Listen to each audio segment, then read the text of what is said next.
Now turns to Part 1. Part 1. You are going to hear a conversation between an agent and a client. First, you have some time to look at questions 1 to 6.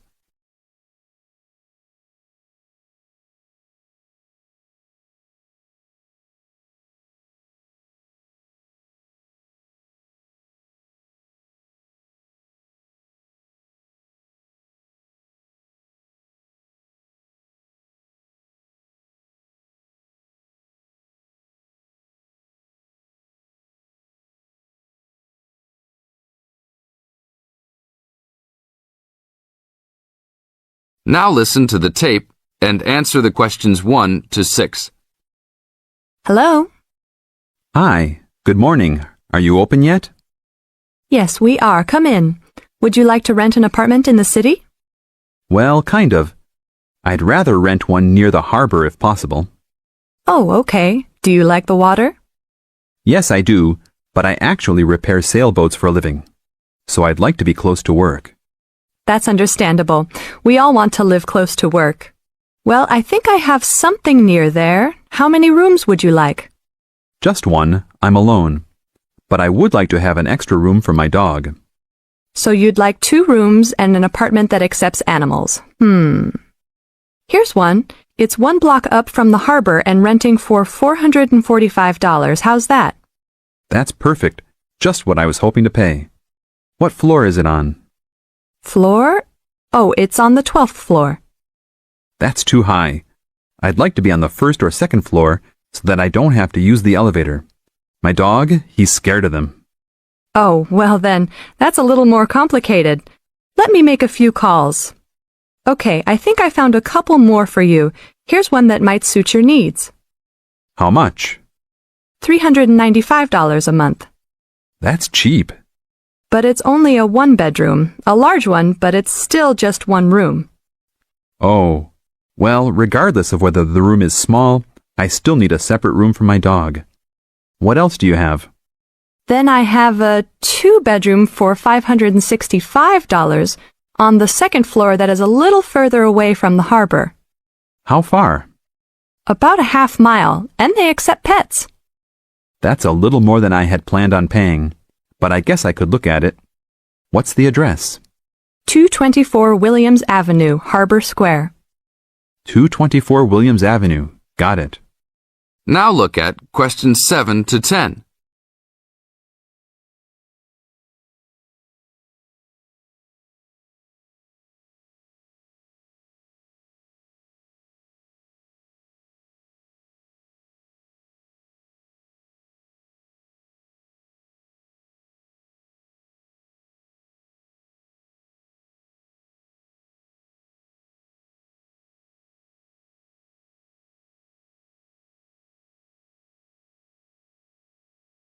As the talk continues, answer questions 7 to 10. What else is included? Let's see, it has a washer and dryer, refrigerator and stove, a bed, dressers and shelves, and access to a swimming pool, game room, and gym. Ooh, I'll definitely take a look. Hi, how did you like it? It's great. I love the amenities, but the bed and furniture are awfully dirty. Can they replace those before I move in? Sure, that shouldn't be a problem. Anything else? Yeah, I didn't see anywhere to park my car. Is there a parking lot in the basement? Yes, there is. Would you like to rent a space? No, I'd like that to be included in the rent. Oh, well, I'll see what I can do, but I can't guarantee that. Do you want to take it anyhow? If those 2 issues were solved, I would love to take it. That is the end of part 1. You now have half a minute to check your answers.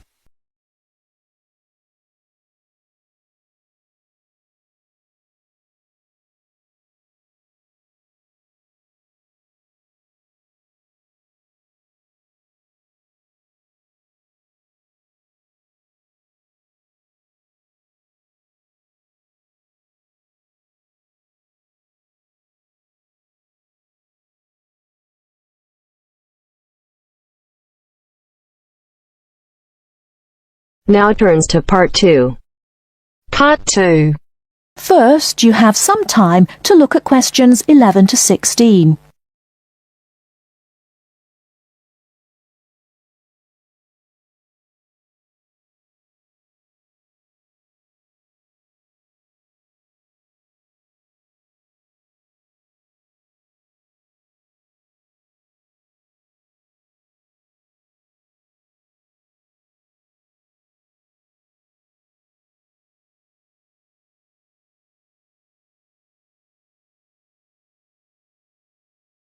Now, listen carefully and answer questions 11 to 16.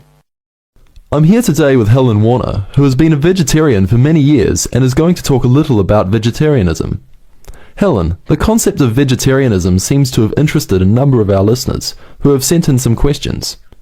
To begin, what made you want to become a vegetarian? Well, when I was 16, I had friends who were vegetarian and they introduced me to the idea. My parents were typical of their generation and ate meat at least 3 or 4 times a week, so I didn't really think about it too much until a few years later. It was while I was at university that I really thought about it and decided that it was unfair to eat meat when there are so many alternatives available. Is there anything you miss about not eating meat? No, not really. As I said, there are so many substitutes available these days, perhaps the most important of which comes from the soya bean. Soya is so versatile and is the staple substitute for most vegetarians. So what about the nutritional value of vegetarian food? Isn't it true that there are some vitamins that you can't get from soya or vegetables alone? Surely people need these vitamins. Yes, that's correct. But actually there is only one vital vitamin that is only present in meat. That's vitamin B12.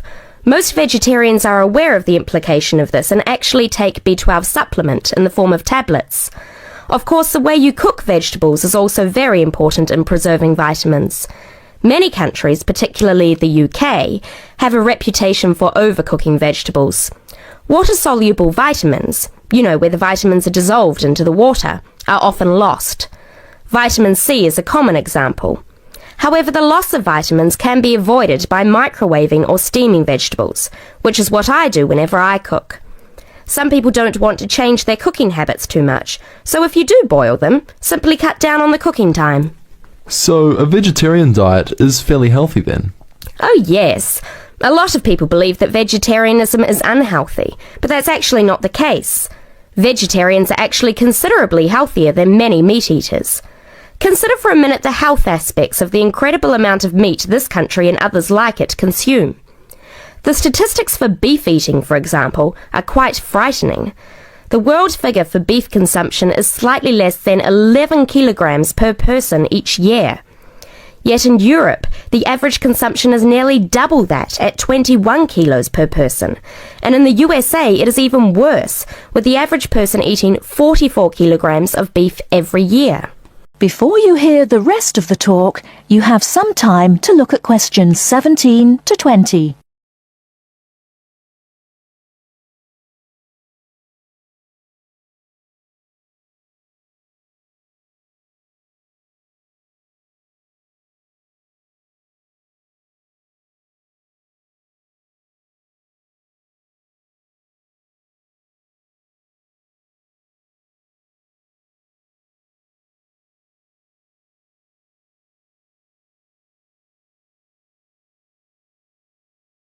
Now listen and answer questions 17 to 20. So are you suggesting that people stop eating meat altogether and everyone adopts a vegetarian lifestyle? No, not at all. Even in the healthiest diets, there is still a place for meat, but it should be eaten in moderation. Many nutritionists think of foods in terms of a pyramid, with the foods we can eat relatively freely at the bottom and the foods we should carefully restrict at the top. The majority of our diet should be composed of cereals, which would go on the bottom row of the pyramid. In this category could also be included such things as rice and pasta. Next, a good diet is followed by a roughly equal amount of vegetables and fruit.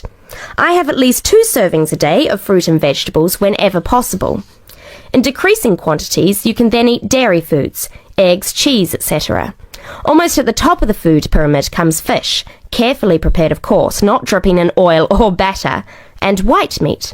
Chicken, for example, is a comparatively healthy meat, but again, a lot of this comes down to preparation methods. Right at the top of the pyramid come the ingredients of far too many Western meals, red meat and potatoes. It is particularly in that area that I would suggest moderation. Well, thank you very much, Helen. I'm sure that a lot of listeners are interested in your views. How could they find out more about the health benefits of vegetarian options? Well, there are lots of websites and books on healthy eating and vegetarianism, but it is always important to remember to consult your doctor before making any radical changes to your diet or lifestyle. That is the end of part 2. You now have half a minute to check your answers.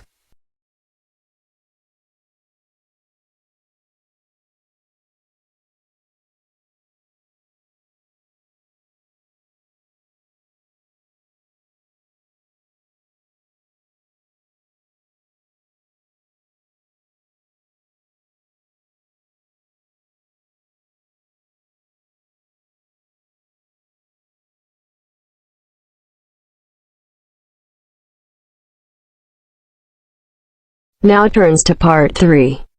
Part 3. You will hear a discussion between two work colleagues and their manager about the restructuring of their company. First, you have some time to look at questions 21 to 25.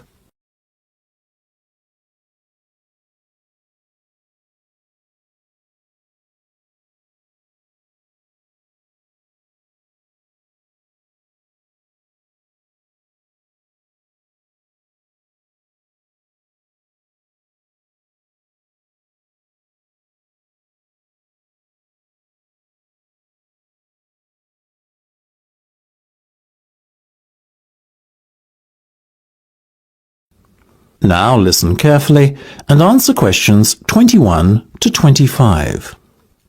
Come in, both of you. I believe you wanted to talk to me about something, is that right? Yes. Basically, all the staff are concerned about what the restructuring of the company is going to mean for them. None more so than myself and Nam, as we are the newest members. As I said to all staff at the meeting last week, there's no cause for concern. There will be no compulsory redundancies. All redundancies will be on a voluntary basis. Yes, we understand that, but to tell the truth, we just want a little reassurance that our jobs are safe. Look, Anne and Penny, the company isn't going to be short-sighted and let its bright young minds go. Besides, we've already met our target for the number of voluntary redundancies we want to secure. In fact, there's a waiting list. You know as well as I do that the age profile of staff at this company needs to come down. A lot of our employees are close to retirement age and are just going through the motions until they can take their pensions. That's why we decided on this redundancy initiative. We want to encourage those that would be happy to leave to do so and employ younger, more motivated staff. I guess that makes us feel a little better, but we're also worried about the upcoming salary review. What will it mean for us? Given the fact that the company's motivation for this restructuring initiative is not to cut costs, again, you needn't be worried that there will be a negative effect on your salaries. We are running a very profitable business and we will reward our top performers in the upcoming review.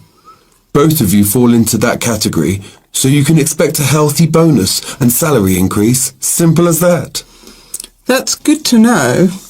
Another thing on our minds was the fact that with all these voluntary redundancies happening in the next few months, there will be a lot of positions opening up higher in the company.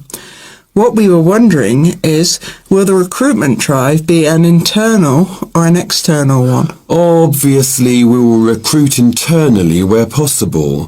That has always been company policy.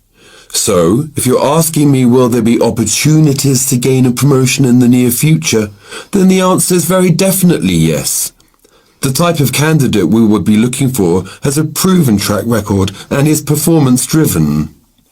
How can we improve our chances of getting promoted then, when the opportunity arises? Well, in the meantime, be prepared to take on additional responsibilities, especially those relating to the management of other members of staff. Obviously, the higher up you go in the company, the more involved you'll be in managing people. What the management team is looking for then is proof that you can work effectively with and manage other members of staff. Before you hear the rest of the discussion, you have some time to look at questions 26 to 30.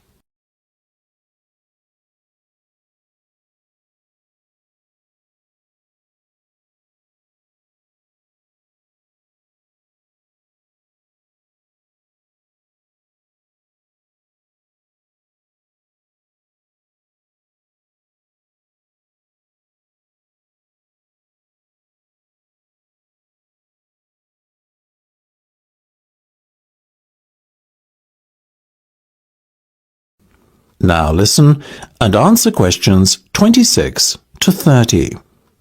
One more thing. Go on. This project you've given us to manage, is it a test of our abilities? I guess you could say it is a test of sorts, but look at it more as a chance for you to prove yourselves. Actually, now that I have you both here in private, can we talk about that a bit? Of course. Okay, Penny, let's start with you.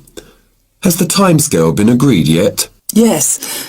You said we have a total of 8 weeks to bring the product to launch.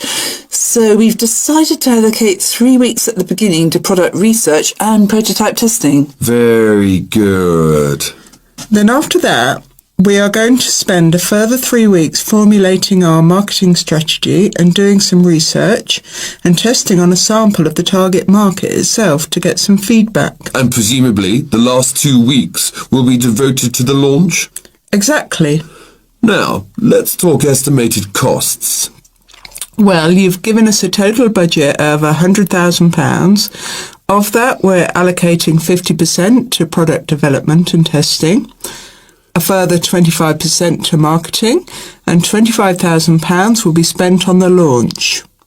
Penny, give me a breakdown of the launch costs, would you? Sure. £10,000 will be spent on hiring and decorating the venue. £10,000 will be spent on promotional work, and the remaining money will be used to pay for catering and administrative costs. I'm very happy with that, to be honest.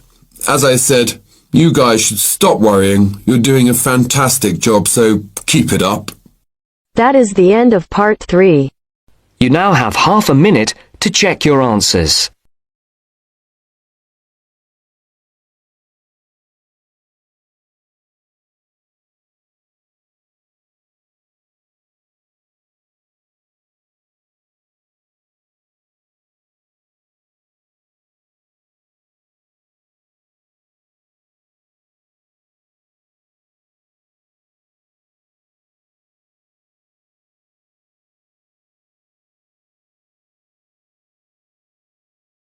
Now turns to part 4.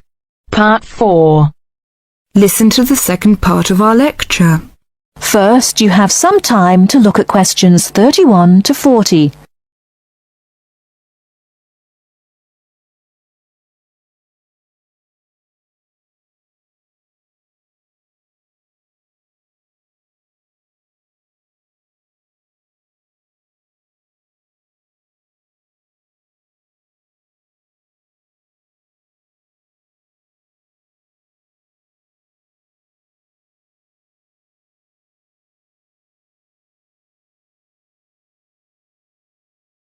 Now listen carefully and answer questions 31 to 40. Riverdance is not just an expression of self-confidence, a kind of culturally interesting pop song. It tells the story of a people through song and dance. It tells the story of the people whose spirit was broken by an event which occurred in the middle of the last century, but continued to affect the society until 1961, the Great Famine. What is a famine? In 1840, the official population of Ireland was 8 million. They were largely poor and living in the countryside. They were beginning to have an interest in independence, and perhaps had things been different, Ireland might have been independent much earlier. But there was a serious problem in the agricultural system. All crops were grown to pay the rent of the land, and all that was grown to eat was the potato. This was fine until the potato crop failed, as it did from 1845 to 1848. The stories of what happened in those times live on in the popular culture of Ireland, and I won't tell them here, but the result was that 2 million people died or left the country by 1851. When you realise that the population continued to go down until 1961, you can realise what a disastrous effect this famine had on the people. Compared with China, imagine if the famine of 1960 reduced the population by a quarter and it kept falling to less than half of its pre-famine figure. Anybody with ideas left and went to England, America or Australia. The people left behind were broken by their experiences and, in effect, the famine and its consequences put an end to all serious development in the country until well into this century. The Irish in Ireland lost all hope and self-confidence, and much of our modern culture is about the sadness of that time and the sorrow of saying goodbye to those who left and left well into this century. Ireland has the highest emigration rate of any country in Europe for the last 2 centuries. We even have an expression for this saying goodbye. It is called the American wake. It means the ceremony, like that of a funeral for someone going to America, because you will never see him or her again. Do you know why there is Irish music on the film Titanic? It is because most of the people killed were Irish. The leaving continued until the 1970s, because independence in 1921 was followed by a civil war and an economic depression. Almost every family in Ireland has relatives abroad, and up to the 60s in some places, of a class of 30 graduating from high school all left. Along the west coast, closed-up houses from that time falling into ruin are still common. That is the end of part 4. You now have half a minute to check your answers.